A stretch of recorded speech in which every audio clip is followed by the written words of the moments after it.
Bueno, con la desaparición de los carteles hace 10, 15 años, como todos sabemos, obviamente de ese vacío lo tomaron bandas criminales, bandas armadas ilegales, entre ellas la FARC, la ERN, otros.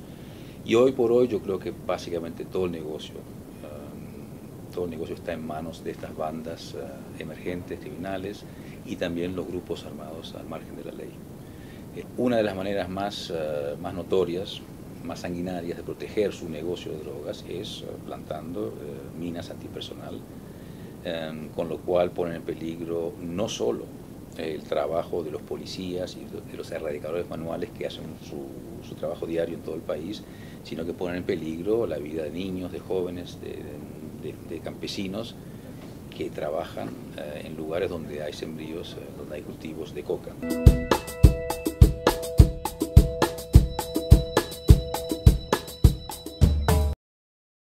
El año pasado habíamos bajado de 3 víctimas diarias a por lo menos 2 víctimas diarias.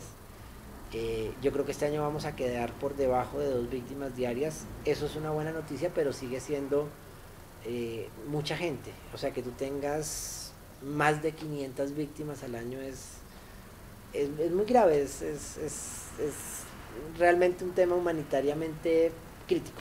El crimen organizado en Colombia debe ser uno de los más grandes usuarios de minas antipersonal, básicamente para proteger los cultivos, para proteger los lugares donde se produce cocaína, o sea, los laboratorios, y también para proteger las rutas de donde sale la cocaína hacia, digamos, ciertos puertos críticos y claves para el tráfico internacional.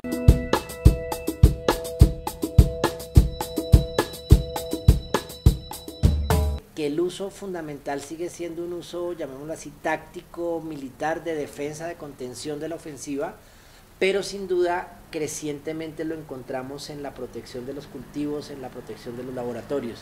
Y un indicio de ello es precisamente que en el caso, por ejemplo, de la erradicación manual, ha aumentado de manera importante el número de erradicadores manuales que han sido víctimas de este tipo de artefactos. Hemos encontrado que del 35% de los civiles, la mayoría son personas que participan de unos programas de erradicación forzosa de cultivos ilícitos, campesinos que son contratados en una región y que son llevados a otra región por un programa que la presidencia dirige para que con un machete y en condiciones de clandestinidad frente a la población que van a intervenir, llegan a erradicar la coca.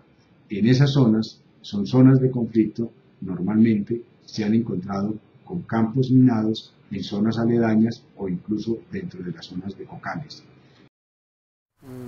Y en esto de las trampas es que en muchos casos casi que están colocadas las minas de manera que es en el momento de arrancar la mata o de hacer cierta actividad que ya saben que van a hacer los erradicadores para pues sí, sacar los cultivos ilícitos de donde están sembrados y que les explotan las minas. En el último censo que cubre que fue, digamos, con el corte del 31 de diciembre de 2009, o sea, hace 8 meses, se contabilizó 68.000 hectáreas de coca, de cultivo de coca en Colombia. Todavía nos falta más información y más casos para poder tener hipótesis más comprobadas, pero sin duda si uno empieza a superponer el mapa de dónde está el conflicto armado y dónde están los cultivos y dónde están las víctimas de minas, empieza a haber una coincidencia bastante fuerte en muchas regiones. Sobre todo, digamos, con el paso de los años eso se empieza a parecer más evidente. Si uno mira la situación hoy, por ejemplo, de afectación por minas, está muy grave en el Bajo Cauca antioqueño, donde está todo el tema de los cultivos ilícitos y de la erradicación manual, en Nariño, en la salida de los municipios hacia el Pacífico, en toda esa región de Samaniego, Telembí, Andes, Sotomayor, en el Cauca, en Córdoba también, en la región si no estoy mal, del Nudo de Paramillo, en norte de Santander, en toda la región cercana a la frontera y que tiene que ver con el Tarra y toda esta zona que ha tenido como un conflicto tan arduo y en donde uno encuentra la presencia de cultivos ilícitos. Entonces, sin duda, aunque uno debe ser cuidadoso en la afirmación sobre el carácter únicamente narcotraficante de las guerrillas, yo creo que ese es digamos, ese no es un buen punto de análisis.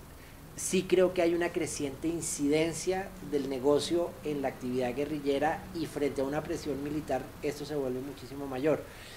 Y un efecto de esto es el uso de las minas de manera mucho más sistemática y mucho más continua para proteger los cultivos y para afectar a las comunidades y poblaciones que están como cercanas a este proceso.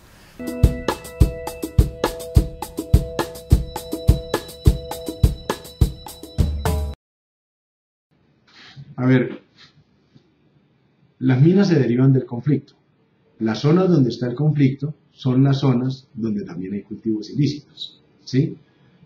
Hay muchas hipótesis. Hay quienes dicen, es que como la guerrilla lo que hace es solo cultivar coca, digamos, eso es una visión. Hay otra que dice, pues es que claro, tiene que haber una coincidencia porque la guerrilla está en las zonas donde no hay control del Estado, y allá es donde es bueno cultivar coca porque no hay control del Estado. Pero independiente de cualquier explicación o justificación o interpretación que haya, la realidad es una.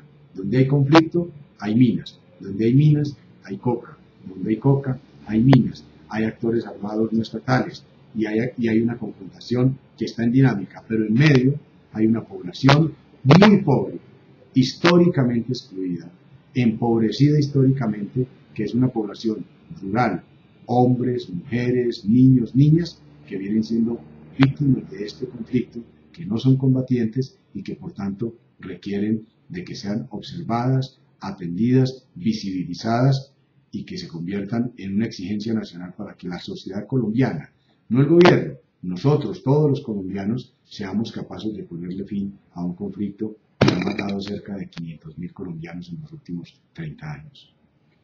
Tener claridad de que sí, el narcotráfico ha agravado el conflicto, lo ha deteriorado, lo ha vuelto, digamos,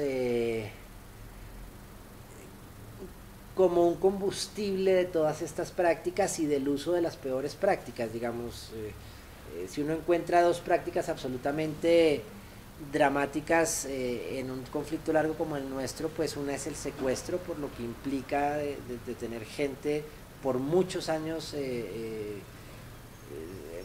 sin libertad y encadenada y en condiciones de sobrevivencia muy, muy terribles. Y el otro es el de las minas antipersonal por el carácter indiscriminado. Claro, la mayor parte de nuestras víctimas son miembros de la fuerza pública, el 65%, pero hay un 35% de civiles que pues caen víctimas de las minas